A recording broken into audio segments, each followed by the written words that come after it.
다양한 브랜드와 제휴사의 제품을 손쉽게 태그하여 시청자에게 원활한 쇼핑 환경을 제공할 수 있고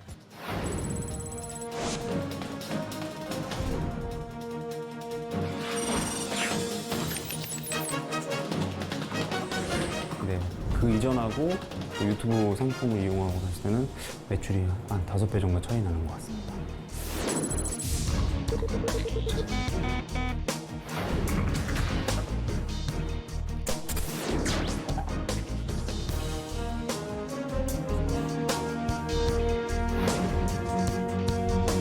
시청자 여러분 안녕하십니까? 그래픽으로 만나는 경제 토크쇼 픽. 복잡한 경제 이슈를 쉽고 명확하게 전달해 드리겠습니다. 세계 최대 동영상 플랫폼 유튜브가 세계 최초로 우리나라에서 쇼핑 전용 스토어 서비스를 시작했습니다. 이 동영상 콘텐츠 소비가 늘고 있는 상황 속에서 영상과 커머스가 결합된 라이브 커머스 시장 더더욱 커질 전망인데요. 우리나라 온라인 쇼핑 시장의 위기일지 기회일지 관련한 궁금증 낱낱이 분석해 드리겠습니다. 경제 토크쇼 픽 시작합니다.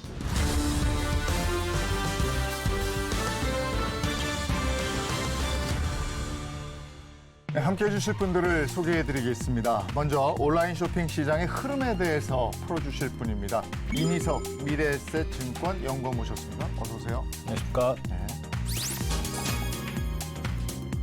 라이브 커머스의 특징에 대해서 짚어주실 분입니다. 이현수 커뮤니티 컨설팅 대표 모셨습니다. 네, 어서 오세요. 안녕하세요. 네. 그리고 이슈를 보다 쉽게 전해줄 이정호 기자도 함께합니다. 어서 오세요. 안녕하십니까. 네. 유튜브가 세계 최초로 우리나라에 쇼핑 전용 스토어를 출시했습니다. 이게 구체적으로 어떤 기능이 생긴 건지부터 얘기를 좀 들어볼까요? 네, 과거에는 유튜브 영상을 보다가 관심 있는 상품이 생기면 네이버라든지 쿠팡으로 가서 검색을 해서 구매를 했었는데요. 그 이후로 유튜브 쇼핑 기능이 생기긴 했습니다. 근데 문제는 뭐냐면 자체 플랫폼 안에 결제할 수 있는 수단이 없었기 때문에 자사몰로 연결이 된다거나 아니면 외부 사이트로 연결이 돼서 거기서 구매를 했었거든요. 근데 최근에 유튜브 전용 플랫폼 그 안에 결제 기능이 탑재가 되면서 이제 누구라도 아주 쉽게 유튜브 내에서 결제를 할 수 있게 된 거죠. 네. 근데 저는 아직 그걸 못 봐가지고요. 네. 근데 눈여겨볼 만한 유튜브 쇼핑 서비스 사례가 있습니까? 실험이라든지 먹방이라든지 또 장난감 리뷰를 하는 426만의 크리에이터인데요. 이 크리에이터가 본인의 그 동영상에서 직접 입고 나온 티셔츠 이걸 유튜브 쇼핑 전용 스토어에서 지금 판매를 하고 있고요. 그 모니터 디스플레이를 리뷰하는 채널이 있습니다. 거기에서 그 모니터 관련된 그런 굿즈들을 역시 유튜브 쇼핑 전용 스토어에서 지금 판매를 하고 있는 그런 상황입니다. 임 연구원님 이거 해보셨어요? 뭐 저는 종종 이 라이브 커머스를 이용을 하고 있고요. 네. 아무래도 이 라이브 커머스를 이용을 한다라고 했을 때 장점은 기존 대비로 했을 때 훨씬 더 싸게 살 수가 있어요. 예를 들어서 제가 언제 어떤 물건을 사려고 마음을 먹었다라고 했을 때 사려고 딱 보면 다음 주나 다다음 주에 라이브 커머스가 예정되어 있는 경우가 있거든요. 그런 경우에 한 20%에서 뭐 이 정도까지 싸게 살 수 있다라는 네. 장점이 있어서 종종 이용하곤 합니다. 네. 아니 유튜브는 우리가 다양한 영상 콘텐츠를 보고 즐기는 그런 건데 쇼핑 기능까지 강화한다. 그 배경이 뭡니까? 그러니까 영상 그리고 팬덤 그리고 뭐 라이브 커머스가 이제 온라인 쇼핑 성장을 주도할 것으로 전망되고 네. 있기 때문인데요. 이제 라이브 커머스 데이터 업체인 라방바 데이터랩의 리포트에 따르면 국내 라이브 커머스 시장 규모가 2022년 2조 원에서 2023년 3조 원으로 한 1년 만에 약 45% 성장한 것으로 나타났습니다. 라이브 방송의 조회수 역시 18억 회에서 37억 회로 2배 이상 증가를 했고요. 방송당 평균 거래액도 2022년 대비 83%가량 증가한 383만 원을 기록해서 방송 1회당 평균적으로 약 400만 원 가까운 매출을 올린 것으로 나타났습니다. 지금 얘기 들어보니까 성장세가 대단한데 그럼 국내 라이브 커머스 시장 전망은 어떻습니까? 네, 앞서 잘 말씀을 해주셨고요. 그리고 침투율 관점에서 저는 한 말씀을 더 드리고 싶은데 국내 전자상거래 시장에서 라이브 커머스 시장 침투율은 1.3%에 불과했습니다. 작년까지는요. 그러나 2028년도까지 6.6%. 시장 규모는 앞서 3조 원에서 24조 원까지 커질 것으로 예상을 하고 있고요. 아무래도 성장 초입 단계인 라이브 커머스 시장과 애플리케이션 이용 시간이 압도적인 유튜브가 결합을 한다라고 하면 지금은 네이버 쇼핑 라이브가 압도적인 1위 사업자 사업자로서 이렇게 군림을 하고 있지만 거기에 맞먹는 과점 사업자로서 유튜브 쇼핑이 등장할 가능성이 향후 이제 3, 4년 내에 굉장히 유력하다라고 보시면 될 것 같습니다. 유튜브가 지금 쇼핑 전용 스토어를 만들어냈는데 이게 기존에 있던 게 아니고 우리나라에 최초로 적용을 한 거예요. 한국에 왜 최초로 이런 기능을 넣었을까요? 이게 생각을 해보시면 올해 좀 한국의 최초 또는 갑자기 한국 공략을 본격화하는 플랫폼들이 늘어나고 있어요. 네. 알리익스프레스나 테무도 올해 이야기가 굉장히 많았었잖아요. 이들이 국내를 이렇게 공략을 본격화하는 이유, 그리고 유튜브가 국내에서 가장 먼저 이런 유튜브 쇼핑을 도입하는 이유는 국내 시장이 갖고 있는 어떠한 특성 때문입니다. 그 특성은 글로벌 전체로 본다라고 했을 때 전자상거래 침투율 자체가 가장 높은 국가 중 하나가 국내거든요. 그러니까 한국이 이 전자상거래 침투율이 워낙에 높다 보니까 한국에서 이 새로운 서비스를 전자상거래 서비스를 도입을 해가지고 성공을 하는 전략을 캐치를 해낸다면 그걸 나머지 글로벌 지역에서 돈을 벌기 위해서 사용을 하는 거죠. 그런 약간 전초 기지로 한국을 좀 생각을 하고 있다라고 보시면 될 것 같아요. 그러니까 우리나라가 다른 나라보다도 유튜브 이용자가 많은 모양이죠. 그렇죠. 침투율 아까 말씀을 하셨는데요. 국내 유튜브 이용자 수가 인구의 81%를 차지하고 그렇구나. 있거든요. 네. 4천만 명이 훨씬 넘는 예. 인구입니다. 그리고 플랫폼 중에서 국내 사용자들의 체류 시간이 제일 길고요. 그리고 이탈률이 굉장히 낮아요. 그리고 또 우리나라 유명한 영향력 있는 인플루언서들이 많잖아요. 그런 점들이 경쟁력으로 작용하지 않았나 싶습니다. 자, 그래서 이정호 기자가 지금 유튜브 쇼핑 스토어를 이용해 봤다고 하는데 해보니까 편해요? 좋아요? 저도 사실 기존의 라이브 커머스를 이용하는 이용자는 아니었는데요. 이번 녹화를 위해서 뭐 유튜브 쇼핑 스토어 그리고 네이버 쇼핑 라이브를 네. 직접 써보고 비교를 한번 해봤습니다.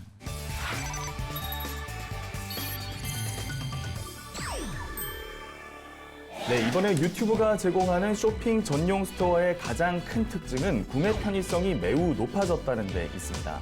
과거 콘텐츠 제작자가 유튜브에서 물건을 판매하기 위해서는 외부 쇼핑몰로 이동하는 링크를 제공하고 구매자는 그 링크를 클릭해서 사이트로 이동한 뒤에 다시 로그인을 하는 등의 번거로운 절차가 필요했었는데요. 이번 서비스 런칭을 통해서 이 과정이 사라지게 된 겁니다.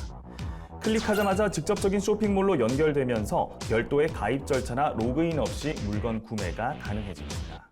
구매 결정 단계부터 구매 실행 단계 사이의 과정이 매우 단순화되면서 사실상 장벽이 없어진 것이나 다름없다는 겁니다. 국내 라이브 커머스 가운데 가장 큰 규모인 네이버 쇼핑 라이브와 한번 비교를 해볼까요? 가장 먼저 드는 생각은 현 시점에서는 접근 경로가 다르다라는 겁니다. 제품을 사야겠다 마음먹고 들어가서 영상을 보는 라이브 커머스와 영상을 봐야겠다 마음먹고 들어가서 제품을 보는 유튜브는 소비자의 성향이 다르다는 거죠. 구매 전환율은 전자가 높게 나타날 거고요. 신규 수요를 창출하는 힘은 후자가 더 강할 겁니다. 런칭 초기부터 두 서비스가 충돌할 가능성은 그리 높지 않다는 게 저의 생각입니다. 인터넷 사용자가 궁금한 것을 검색할 때 이용하는 플랫폼 1위는 87%의 네이버로 나타났었는데요. 바로 그 뒤로 79.9%의 유튜브가 따라붙었습니다. 이건 구글의 65.8%보다도 높은 수치입니다. 사실상 유튜브가 이제 사람들에게 검색 플랫폼으로 인식되고 있다는 건데 이 같은 소비자 인식은 국내 사업자들에게 매우 위협적입니다. 유튜브 쇼핑은 작년 8월부터 저희가 이용을 했습니다. 사실 유튜브 쇼핑 이전에 저희가 URL로 계속 상품을 태그를 해왔었는데 그 이전하고 또 유튜브 상품을 이용하고 했을 때는 매출이 한 5배 정도 차이 나는 것 같습니다. 어디에서 매출이 일어났는지 또 사람들이 어떤 걸 좋아하는지 더 파악할 수 있는 그런 통계 자료를 얻을 수 있어서 좋았습니다. 네.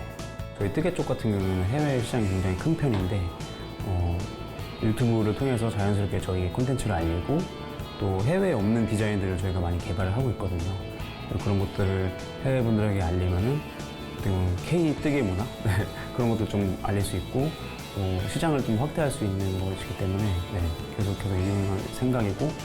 네, 앞서 유튜브 쇼핑하고 네이버 쇼핑을 비교해 봤는데 유튜브 쇼핑이 크리에이터나 판매자에게도 어떤 그 접근성 면에서 더 좋을까요? 네, 유튜브는 보다 많은 크리에이터들이 판매를 통해서 수익화할 수 있도록 유튜브 수익 창출 조건을 대폭 낮췄습니다.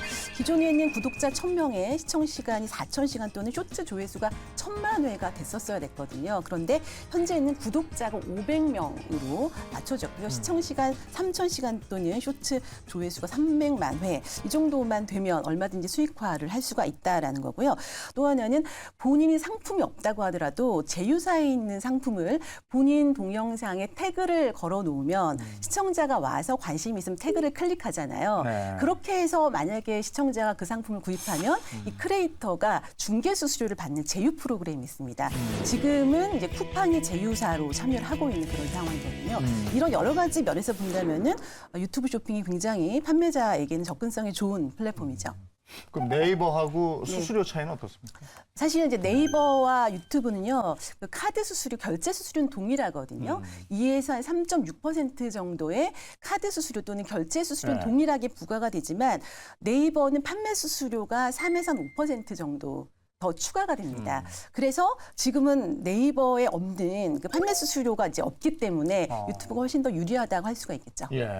네이버하고 카카오하고 쿠팡도 판매자 혜택을 대폭 늘린다면서요. 예, 국내 이커머스 업계에서도 좀 위기감이 번지고 있는 네. 것 같아요. 뭐 네이버, 카카오, 쿠팡이 최근에 뭐 수수료를 인하를 해준다거나 아니면은 메인에 노출하는 걸 약속한다거나 뭐 이런 각종 혜택을 제공하면서 라이브 커머스 판매자 모집에 나서고 있습니다. 유튜브가 본격적으로 진입하면서 라이브 커머스 공습에 나서면서 이제 판매자 이탈을 막기 위한 조치로 풀이되고 있습니다. 우리가 라이브 커머스라는 걸 보면 네. TV 홈쇼핑하고 비교를 하잖아요. 네. 비슷한 거 아닙니까? 초창기에는 사실은 이제 라이브 커머스를 TV 홈쇼핑의 이제 모바일 버전이다라고 이해들을 많이 했었는데 사실상은 이 진입 장벽부터 완전히 다르거든요. TV 홈쇼핑은 입점이 너무너무 까다롭습니다. 그리고 많은 분들이 오해하시기를 홈쇼핑에서 상품을 판매해서 이제 주문을 받고 나서 상품을 만드는 줄 아시는데 홈쇼핑에서 방송을 하려면 방송 2번, 3번 정도의 상품을 만들어 놓고 재고가 쌓인 상태로 네. 방송을 해야 되거든요. 그러니까 재고에 대한 부담이 굉장히 크고요. 그러다 보니까 큰 기업, 대기업 또 자본력이 있지 않고서는 감히 방송을 할 수가 없습니다. 그리고 수수료도 홈쇼핑의 경우에는 한 30%에서 40%, 많게는 50%까지도 가기 때문에 반을 가져가요. 네, 뭐 영상 제작비, 뭐 제작비 같은 것들이 포함이 되면 꽤 굉장히 크죠. 그래서 중소상공인들한테는 접근이 쉽지 않은 상황이고요. 반면에 라이브 커머스는 있는 상품 가지고 상품을 방송을 하고 또 이제 부족하면 또 만들어서 판매를 하고 이렇기 때문에 재고에 대한 부담이 일단 없고요. 장소라든지 장비라든지 수수료에 대한 부담도 굉장히 적은 편입니다. 네. 지금 유튜브 같이 동영상 스트리밍 업체가 이 이커머스에 진출한 사례가 없죠. 앞으로 전망이 어떻습니까? 국내에서는 사례가 거의 없었는데 네. 아무래도 글로벌에서는 틱톡이라고 들어보셨어요? 틱톡. 네, 틱톡이 글로벌 특히나 뭐 미국이나 이런 지역, 특히 중국에서는 틱톡이 3위 사업자 안에 드는 네. 이런 라이브 커머스를 제공하는 플랫폼이고요. 국내에는 이제 유튜브가 거의 뭐 최초격으로 이번에 시작을 한다라고 보시면 될 것 같아요. 그래서 뭐 제가 유튜브에 관련해서 이러한 좀 MAU 월간 이용자 수라고 하죠. 이걸 말씀을 드리면 IGA 웍스에서 공개한 바에 따르면 지난 5월 유튜브의 MAU는 4,579만 명을 기록을 했고요. 그리고 쇼츠의 인기가 활성화된 좀 효과로서 좀 더 활성화되고 있는 그런 상황입니다. 그렇게 됐을 때 유튜브 쇼핑이 향후에 국내에서 어느 정도까지 이제 거래액이 올라올 것인가 이거를 좀 말씀을 드리면 2028년도까지 6.7조 원. 그래서 시장 점유율로는 라이브 커머스 시장 내에서의 점유율은 28%까지 올라와서 네이버와 함께 과점 사업자가 될 것으로 예상을 하고 있습니다. 아니 요즘에는 TV 보는 시간보다 유튜브 보는 맞습니다. 시간이 더 많다고들 하는데 네. 아니 파워가 생길 것 같아요. 그러니까요. 특히나 이제 유튜브가 진입을 하게 되면 쇼핑 플랫폼 간의 경쟁이 굉장히 네. 치열해지면서 판매자를 유치하기 위해서 다양한 노력들을 하게 되겠죠. 그중에 이제 수수료를 경쟁적으로 낮춘다거나 이런 일들이 생기지 않을까라는 생각이 들고요. 그리고 구독자가 많은 크리에이터나 인플루언서들은 막강한 어떤 영향력을 갖게 되면서 인플루언서 커머스 시장이 아주 많이 크지 않을까라고 네. 예상을 하고 있습니다. 그리고 기존의 라이브 커머스 플랫폼에서는 대체로 좀 대중적인 상품이 많이 팔렸었거든요. 근데 유튜브는 크리에이터들이 주로 이 상품을 판매를 하는 거기 때문에 조금 더 다양하고 세분화된 니치 상품들의 판매 시장이 좀 커지지 않을까. 그러면서 우리 소비자들 입장에서는 굉장히 다양하고 편리한 또 재미있는 쇼핑 경험을 할 수 있을 거라고 생각을 합니다. 유튜브에 영향력 있는 유튜버들이 더 큰 파워를 갖게 되겠네요. 네네.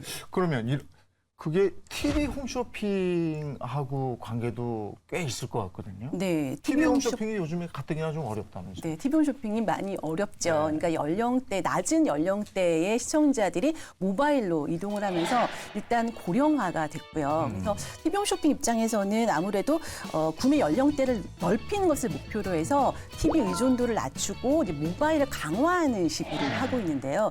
특히 유튜브를 경계하기보다는 오히려 좀 적극적으로 활용하는 방법을 지금 취하고 있습니다. 유튜브에서 홈쇼핑의 라이브 커머스 전용 채널을 만들어서 유튜브에서 판매를 하고 있기도 하고요. 그리고 유튜브 크리에이터와 협업을 해서 유튜브와 TV를 연계하는 그런 시도를 하고 있는데 예를 들면 유명한 찌양이라고 하는 그런 먹방 유튜버가 그 TV 홈쇼핑과 일단 기획을 해서 상품을 이제 본인의 유튜브 채널에서 맛있게 먹는 거예요. 이를테면 돈가스를 네, 먹고 함박 스테이크 같은 거 막 맛있게 먹는 거예요. 그러면 저쪽에서 팔아요. 그거를 며칠 있다가 찌양이 홈쇼핑에 출연을 해서 TV 홈쇼핑 쇼호스트들과 같이 이제 판매 방송을 하는 이런 식으로 해서 유튜브를 적극적으로 활용하는 방향으로 돌파구를 모색하고 있는 상황입니다. 아, 이제 연합군이 형성되는군요. 네, 다양하게 채널을 이용하는 거죠. 그거 어떻게 보십니까? 아무래도 이러한 좀 영향력이 있는 사람들이 지금 들어오는 그런 부분도 크겠지만 한 가지 이제 기존의 TV 홈쇼핑과의 본질적인 차이점 중에 하나가 저희가 TV를 돌리다가 일반적으로 홈쇼핑 채널이 나왔을 때 이런 물건 파네 하면서 보는 경우가 많았잖아요. 근데 이러한 라이브 커머스 같은 경우는 연락이 먼저 옵니다. 이런 거에 관심이 있으신 것 같고 제가 이제 단골로 추가를 해놓은 이런 채널들에서 이때 라이브 커머스를 진행을 하니까 보러 오시라 메시지를 보내요.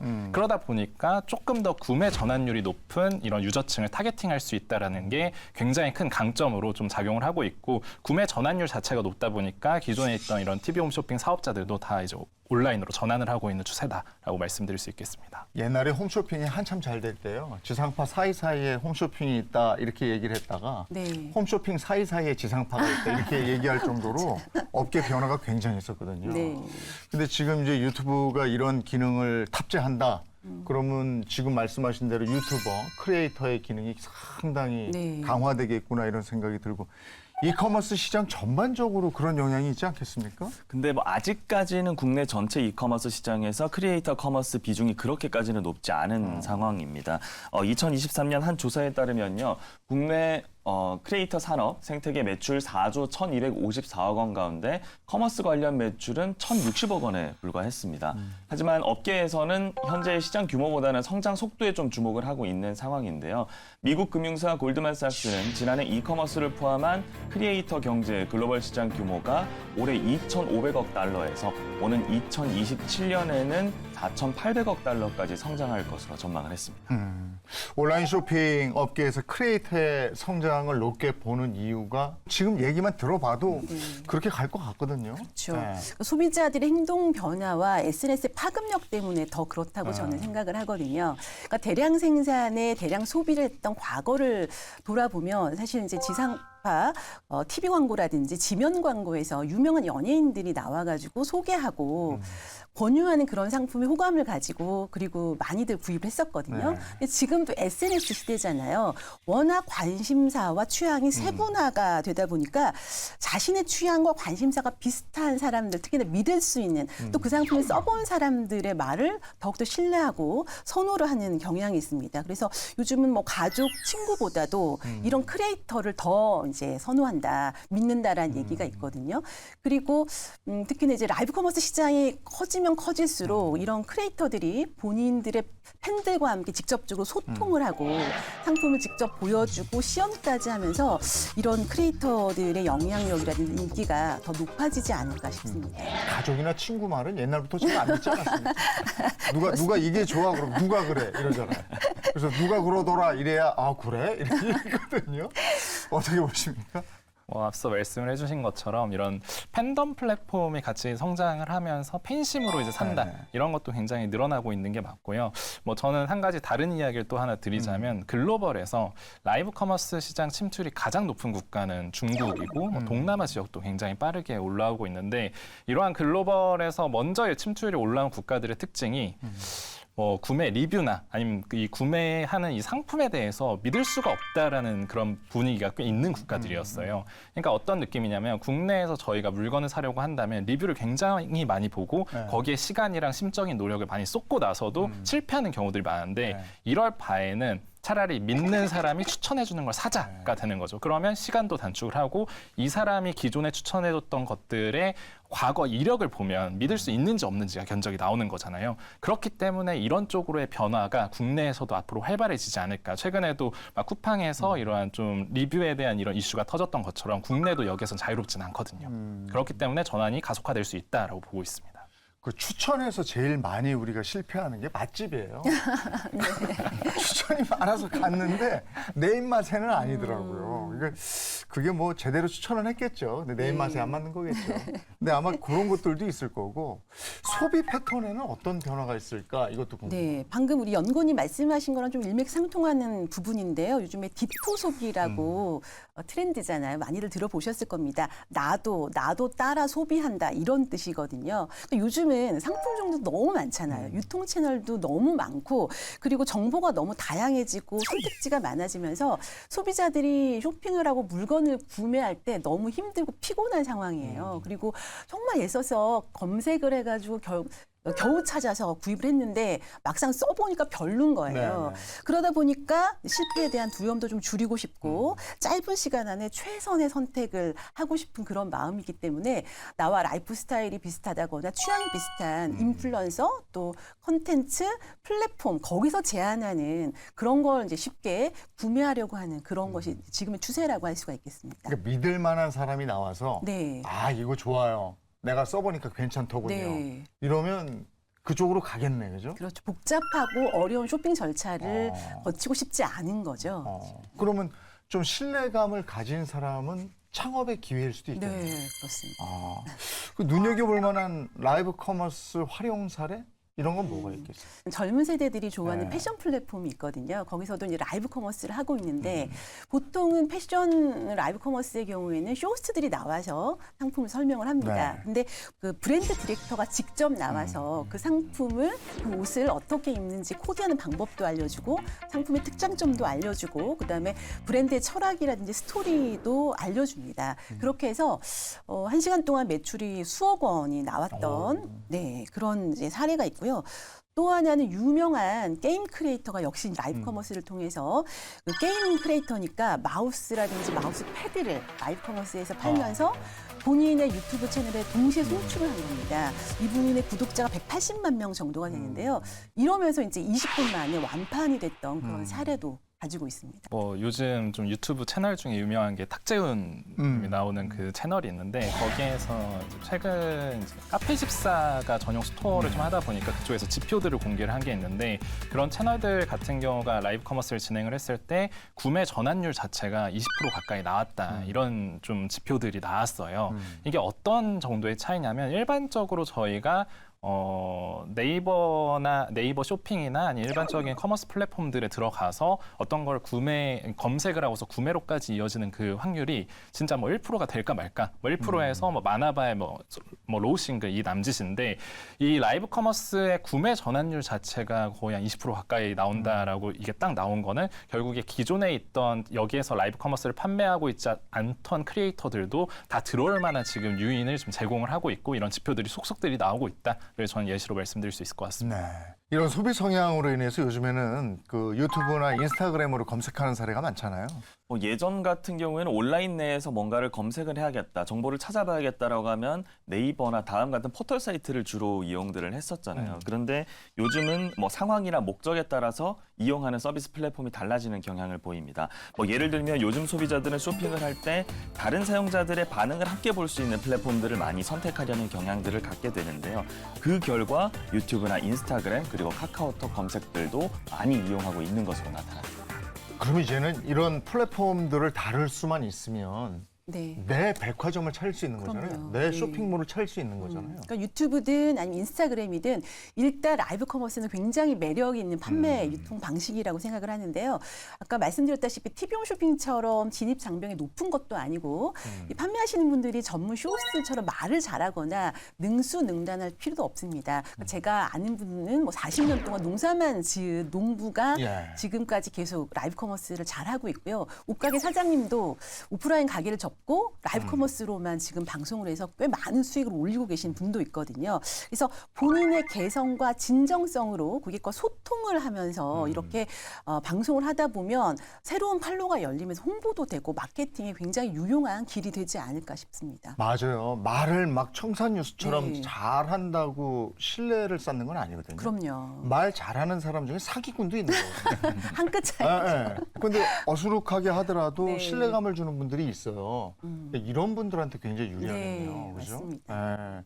근데 예전에 라이브 커머스의 주체가 돈이 많은 대기업이라든지 네. 아니면 물건을 많이 확보하고 있는 생산자라든지 네. 이런 분들이었다면 또 중소기업을 하시는 분들이나 어쨌든 소상공인들도 있었잖아요. 네. 꾸준히 하는 분들.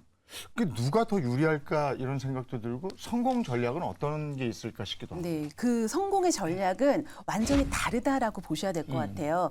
대기업이나 브랜드사들은 웬만하면 요즘에 그 사내에 라이브 커머스 팀이 마련이 되어 있습니다. 그래서 인력이라든지 예산을 집중하고 있는 상황이거든요. 그래서 마케팅 비용을 조금 더 쓰면 프로모션을 강화해서 가격 할인도 할 수가 있고, 그다음에 사전 홍보를 할 수가 있고요, 많이. 그리고 또 상품과 관련 있는 유명한 크리에이터도 인플루언서도 섭외를 할 수가 있잖아요. 네. 그러면 1시간 동안에 조회수가 100만 뷰 넘는 거는 뭐 어렵지가 않고요. 수십억 원의 매출도 쉽게 달성을 할 수가 있습니다. 네. 근데 이거는 대기업이라든지 브랜드사의 경우고요. 문제는 이제 방금 우리 MC님께서 말씀하신 것처럼 그 소상공인이라든지 네. 개인들은 이렇게 할 수가 없잖아요. 이분들은 제일 중요한 게 뭐냐면은 그 비용을 들이면 안 됩니다. 그러니까 외주 제작을 한다거나 전문 쇼호스트나 또 크리에이터를 섭외해서 방송을 할 때마다 비용이 자꾸 발생이 되면 꾸준히 하거나 자주 할 수가 없거든요. 라이브 커머스는 일단은 꾸준히 자주 장기적으로 보고해야 되는데 비용이 발생되면 이 꾸준히 자주가 안 되기 때문에 저는 이제 이런 분들한테 그렇게 말씀을 드립니다. 꾸준히 자주 방송을 해서 본인의 팬덤을 확보한 다음에 본인이 인플루언서가 돼야 된다.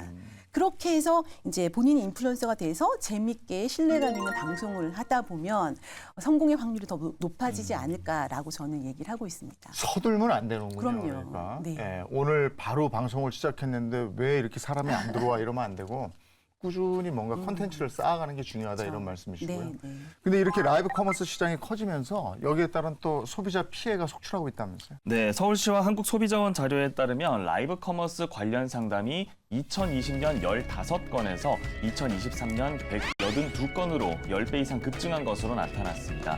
이에 서울시가 지난해 소비자단체와 함께 12개 주요 라이브 커머스 플랫폼에서 방송된 224건의 방송에 대한 모니터링을 진행했는데요.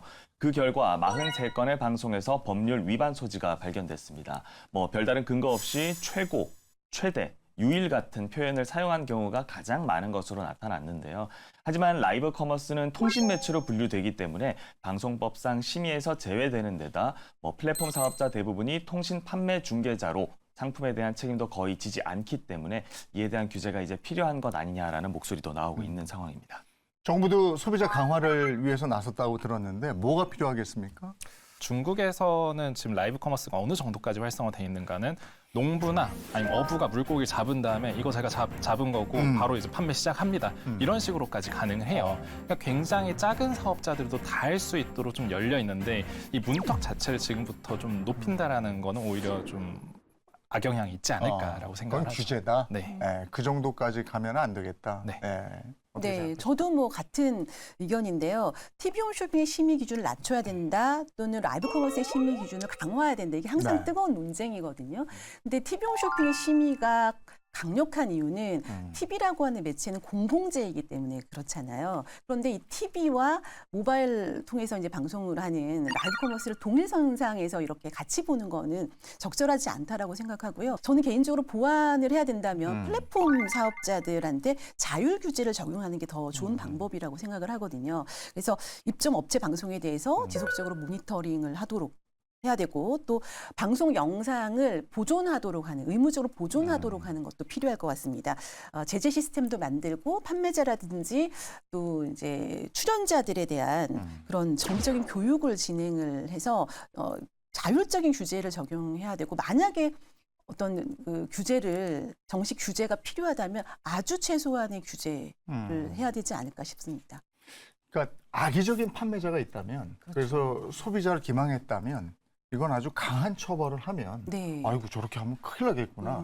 이런 경각심을 좀 주는 차원이면 괜찮을 것 같아요. 그리고 소비자 입장에서 그리고 판매자 입장에서 라이브 커머스를 잘 활용하려면 어떻게 해야 됩니까? 라이브 커머스를 통해서는 정말 왜곡이라든지 편집 없이 그냥 있는 그대로의 모습을 볼 수가 있고요. 그리고 내가 궁금한 걸 Q&A란에 글을 쓰고 몇 시간 있다가 며칠 있다가 확인하는 것이 아니라 라이브 커머스는 댓글 소통을 통해서 바로바로 해소가 되는 거거든요. 그래서 내가 사고 싶은 상품에 대해서 빨리 결정을 할 수 있도록 활용을 하면 좋을 것 같습니다. 그리고 라이브 커머스는 이벤트성이 강해요. 그래서 날이면 날마다 주지 않는 가격 혜택이라든지 뭐 경품이라든지 아니면 구성을 더 추가한다든지 그런 혜택들이 방송 1시간 동안 있거든요. 그래서 그런 것들을 활용한다면 동일한 같은 상품이라고 하더라도 좋은 조건으로 구입을 할 수가 있습니다. 네. 그런 거 활용하시면 좋을 것 같고요.